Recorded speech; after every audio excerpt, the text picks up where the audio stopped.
はい、皆さんこんにちは。リリージャパニーズのポッドキャストを聞いてくれてありがとうございます。2回目撮っております。できればほぼ毎日朝撮りたいなと思ってて、今日は朝からレッスンがあったので、ちょっと撮れなくてもうお昼になってしまったんですけど、本当はレッスンの前に時間あったんですけど、なんかうまく取れなかったりして途中で終わったりしたら嫌だなと思って、レッスンの時間になっちゃったらどうしてもねレッスンの方行かなきゃいけないので、そしたら良くないなと思って結局朝は取れず、レッスンさっき終わったんですけども、その後に録音してます。やっぱり続けていくとね、毎日続けていくと3日続けると習慣になるって言いますよね。もうやるのが当たり前、やらないとちょっと気持ち悪いみたいな、そういう感じになるっていうので習慣化していきたいなと思います。1日2、30分なんで頑張りたいと思います。話すテーマがねそこまであるかっていう感じなんですけど、今は AI 使えばいろいろテーマ出してくれたりするので、 AI とか使いながらやっていきたいなと思ってます。昨日1回目録音して、ポッドキャストで配信して、で、最後まで聞きましたとか、ポッドキャストのアプリ入れましたとかメッセージ送ってくれてすごい嬉しいなと思いました。 Spotify って再生回数とか出ないんですね。あと再生速度を上げたり下げたりすることできないんですね。なんかそこを知らなかったです。朝の時間とか、なんか作業しながらとか通勤時間とか、そういう時に聞いてもらえたらいいのかなと思います。で、今日は何の話をしようかなというと、日本の平均年収上がってるっていうことなので、ちょっとそれについて話してみたいなと思います。年収って1年間でもらうお給料のことですよね。なんか日本は年収が上がらない、お給料上がらないって言われてるけど、普通に上がってますよね。ただ日本はね、年功序列って言って、年齢が高い、年を取っていく人年齢が上がっていくほどお給料が上がるっていう、そういう仕組みになってますよね。その成果主義、成果を出してお給料上がるとか、そういうのじゃなくって、もう若い人はお給料が安いし、年齢が上がっていくとお給料が上がるみたいな、そういう風になってる。ただやっぱりサラリーマン、会社員って安定してるので、私はサラリーマンも10年やってたし、で今はフリーで仕事やってますけど、どっちも良さがあって、でサラリーマンって本当に守られてるからすごいいいなと思いますね。あんまり、税金をね、給料が高くなると税金を高く払わなきゃいけないとかもありますけど、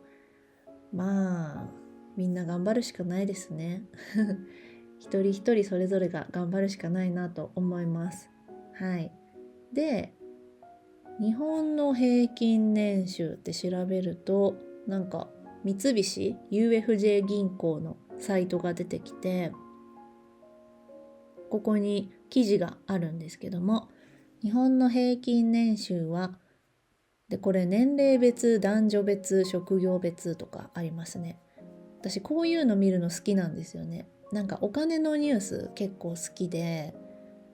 全然知識まだまだないですけど、投資のこととか、でもね全然分かってないけどなんか見るのは好きなんですよ。だからそういうのもね、興味ある人いたら、日本に住んでる人で役に立つこととかも言っていけたらいいなと思います。でもお金のことは最終的に決めるのは自分なので、自分で調べて自分でやっていくしかないのかなと思います。結構日本ってお金の話あんまりしない方がいいって言いますよね。私もあんまり、例えば自分のお給料の金額とか、あと人のお給料の金額なんて絶対聞けないし、家族であっても聞けないですよね。で、私も聞かれたら答えますけど、自分からは絶対言わないし、私結構外国の方と話す機会が多いから、そういうお金の話とかするときに、まず親戚で集まったらお給料の話するよとか言ってる方いましたね。いや、一回もないですね。家族とか親戚で集まってお給料の話をすることってないですね。それぐらい日本でお金って汚いというか、いい話じゃないって思われてますよね。たくさん稼いでる人は、それを言うと自慢になっちゃうし、基本的に会社員の方ってね、お給料が大体わかるというか、大体決まってる。この年齢でこの会社で何年いたらこれぐらいだろうなっていうのは、大体わかるから、聞かなくてもわかるっていうのがありますよね。でもやっぱり、私もいろんな仕事をしてって言っても、会社員の時の仕事はあんまり長くも続けてなかったし、役職、ポジションもなかったので、お給料はね、全然高くなかったって言ったらちょっと会社に失礼ですけど、でもしっかりボーナス、賞与も出ましたし、全部いい職場だったなとは思います。でも一番最初に入った職場はそんなに良くなかったって言ったらね、ちょっと問題ですけど、いろいろありましたね。でも続けましたけど、そういう会社の話もまたいつかしたいなと思います。ブラック企業っていうのかな。でもそれなりにお給料は出てたかなとは思います。はい。で、全国の平均年収460万らしいです。平均年収は460万。日本の平均年収。平均給料だから手取りいろいろ引かれるじゃないですか。税金とか、あとは年金、健康保険とか引かれると思うんですけど、手取りは388万で、平均賞与ボーナスが71万ですって。でもこの460万は平均年齢が47歳、平均勤続年数、仕事を続けた年数は12年だから、ちょっと上の方たちですよね。47歳で460万円が平均なんですね。もうちょっと高いかなと思ってたんですけど。でも全国の平均はやっぱ上がってますね。10年前と比べたら40万円上がってる。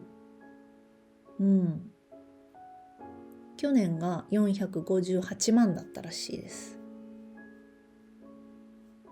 都道府県別に見るとやっぱり東京が一番ですよね。375万。これ平均値だ。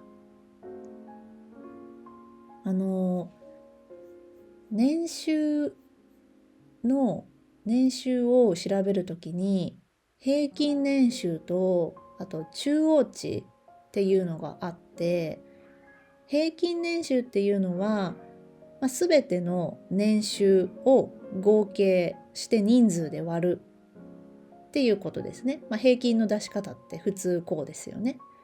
全部、足してでその足した分の人数で割ると平均が出ますよね。でもこれの方法でやると年収ってめちゃくちゃ高い人もいるし、めちゃくちゃ低い人もいるからあんまり参考にならないって言われてるんですよね。高い人がめっちゃ高い人のね年収がその中に入ってたらやっぱ上がっちゃうし、だからそれってなんか参考にならないよねってなって、もう一個中央値っていう出し方があって、中央値っていうのは年収を小さい順から並べてって、その真ん中に来る値になるので、一応だからこれが真ん中なんて言うんだろう、標準スタンダードっていうか、あんまり高すぎる年収とかに影響されない、出し方になります。でだから、中央値は違う平均が東京が375、次が神奈川、次が大阪、愛知、兵庫だって。おー、すごいね。神奈川、大阪、愛知、兵庫。やっぱりね東京ですよね。だって2位の神奈川県と40万の差がありますからね。これ聞いてくださってる皆さんはどこに住んでるんだろう。私は東京にしか住んだことがないので、東京についてはいろいろ話せるんですけどね、東京のこういうところがいいよとか、東京都が運営してる施設とか、サービスもあるんですけど、やっぱねそこも結構いいんですよね。でそれって東京都が運営してるから無料で使えたりするのでね、そういうのも、こういうのはインスタで発信していこうかな。でも東京に住んでる人どれぐらいいるんだろう、私のインスタ見てる方で。基本半分以上は海外の方だと思いますけどね。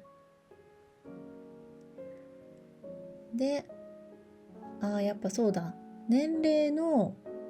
じゃない、年収のさっき平均は420だったけど中央値が351万円でした。だからやっぱ中央値は下がるんですよね。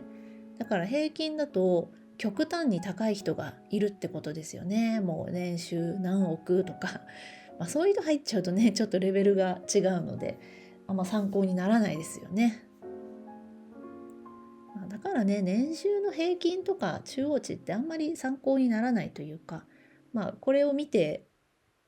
どうするかっていう、別にどうもしないと思うんですけど、そうなんだっていう感じでね。これ年齢とか年代別の平均年収とかも書いてあるんだけど、やっぱりね男性の方が、しかも年齢が上がっていくにつれ2倍ぐらいになりますよね。でもこれはしょうがないと思ってて、よく男女平等とかなんか女性のね職場での権利とか、それもすごい大事だし、女性が活躍できるっていうのはすごいいいと思うんだけど、でもやっぱり違うからね、男性と女性って。なんかそこを全く一緒にするっていうのはできないと思うし、そういう意見を言うことはいいと思うんだけど、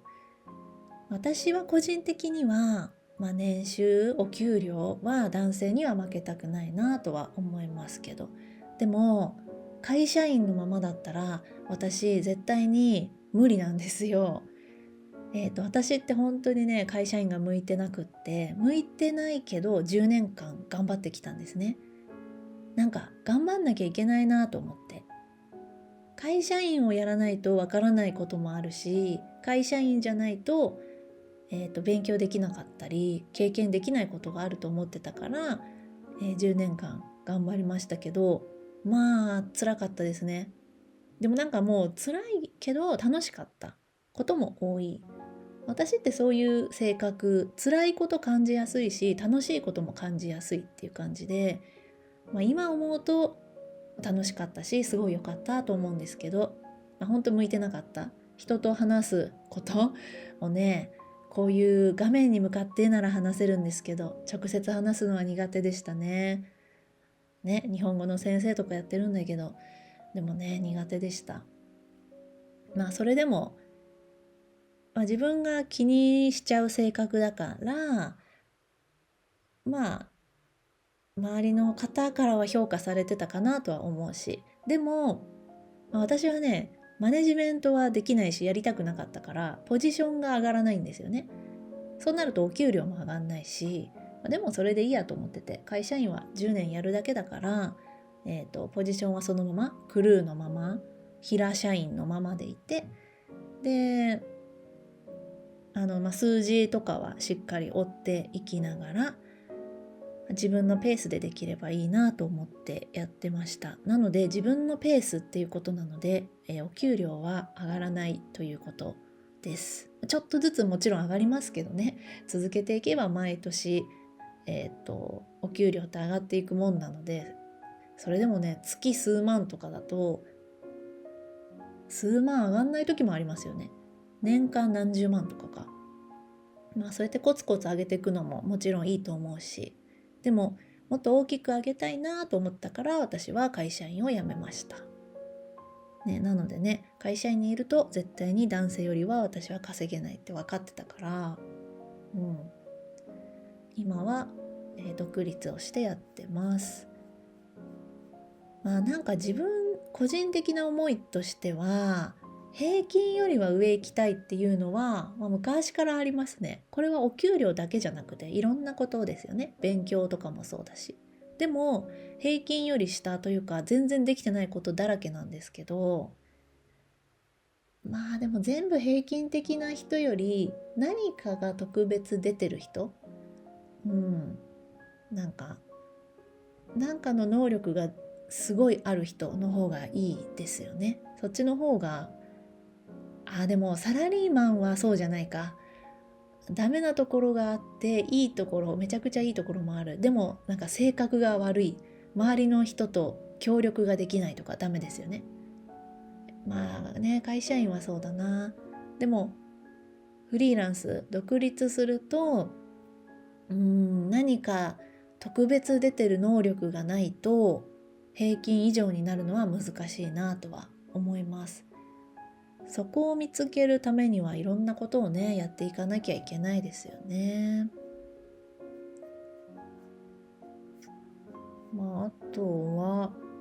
学歴別の平均年収。いやそうなんですよね。結局学歴学歴ってその高校卒業とか、あと大学院卒業とかね、これは高校、短大、専門学校、大学、大学院で分かれてますけど、やっぱそうですよね。結構差がある。高校卒業だと平均が409万で、大学院卒業だと643万。すごいね。こんなに240万ぐらい差が出るんですね。私は、学歴はないし、個人的には学歴関係ないよって言いたいんだけど、実際そうじゃなくて、会社員で役員になるポジションを上げるってなると、やっぱ学歴は見るし、学歴を公開しなきゃいけない時もあるから、そういうポジションが上がっていくとね、役員とかになると、もともと学歴がなかった人はそこから大学の、大学卒業の学歴を取ったりとかするし、そんなそういう目標がないんだったら別に学歴は全然いらないなと私は思います。特に日本ってね、他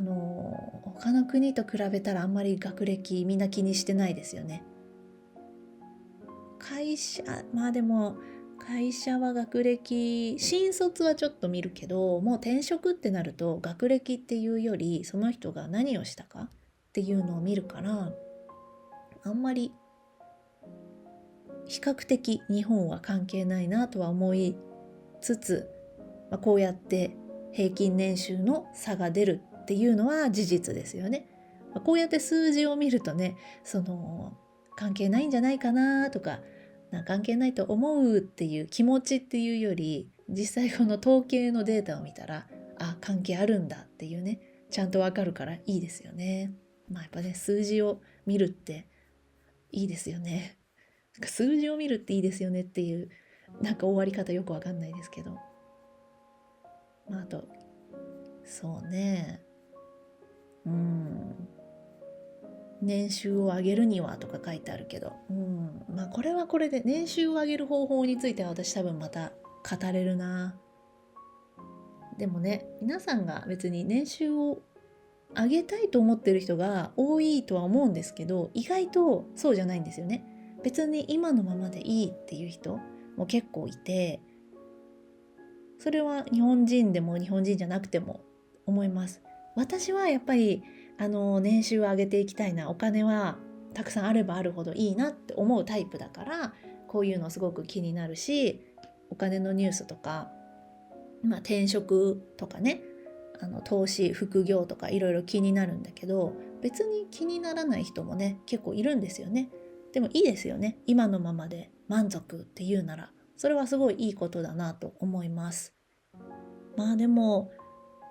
今はよくてもどうなんだろう。これから成長年齢を重ねていってね、家族の状況とかも変わると思うし、でも頼る人がいればまあいいのか。なんか私はね、自分で買いたいものは自分で買いたいしっていうふうに思っちゃうんですよね。行きたいところは自分で、行きたいし、なんか誰かに連れてってもらうとか誰かに買ってもらうじゃなくて、自分でやりたいなと思っちゃうタイプなんですよね。まあこれは性格でしょうね。なんか日本の言葉で人のお金で食べる焼肉が一番うまいみたいな、これ日本の言葉っていうかなんだろうなんかこういうフレーズがあるんですよ。人の金で食べる焼肉が一番うまいって。だから自分のお金じゃなくて人からご馳走してもらう焼肉が一番うまいらしいです。焼肉は別に自分で払っても人が払ってもめっちゃ美味しいと思うんですけど、でもどうだろうな、自分のお金でなんかいろんな家族とかそういう人にご馳走したい欲望の方が私は強いかもしれない。もうこれはね、性格なんですよね。まあこんな感じでね、年収については、平均年収460万、中央値350万らしいです。まあいつか役に立つかもしれないので、ちょっと頭の中に入れておきましょう。って言ってもこれ円の単位だから、単位が円ですからね。聞いてくれてる方の国によってはね、円だとよくわかんないみたいなのあるかもしれないんですけど、まあね、これ Spotify って多分分析、どんな人が聞いてるかとかきっと見れるはずなんですけど、多分ねまだねあんまり更新してないから見れないんですよね。なので、はい、こんな感じで今日は終わろうかなと思います。どれぐらい喋ったんだろうか。えっ、とね、これ時間がわかんないんだな。多分結構喋った気がする。はい、なので、これもこのままアップしたいと思います。どんどん話が面白くなっていくように頑張るので、これからも聞いてください。はい、それでは最後まで聞いてくださってありがとうございました。バイバーイ。